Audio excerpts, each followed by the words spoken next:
Имало едно време. Библейски приказки. Приказка за двата вълка.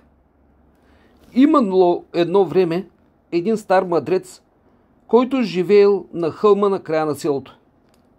Една вечер старецът седнал с внуците си край огъня пред къщичката си и каза на децата: сега ще ви разкажа една тайна.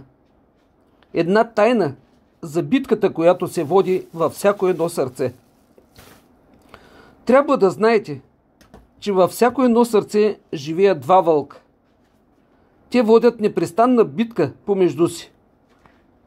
От едната страна е черният вълк, който живее в сянка.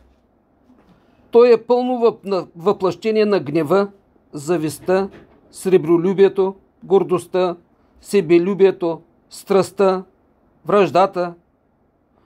Когато човек се ядоса на някого, това е неговият глас. Когато изпитва завист, това е неговата злоба. Черният вълк нашепва на човека, че е сам, че светът е враждебен и че трябва да се бори с зъби и ногти за всяко късче щастие. И човекът става зъл и безсъчувствен. От другата страна е белият вълк. Той е изпълнен с любов, надежда, мир и доброта. Неговата сила е в състраданието и прошката. Белият вълк шепне, че винаги има за теб път към светлината, че всеки ден е ново начало и че най-голямото щастие е да даваш, да помагаш на другите. Момчето се замисли за момент, а после попита: а кой от двата вълка побеждава, дядо? Старецът замълчал за миг и после отговорил: побеждава онзи, когото храниш.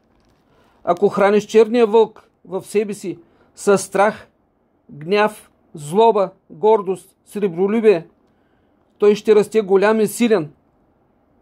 Но ако храниш белия вълк с любов и доброта, той ще изгради цял свят от светлина в сърцето ти.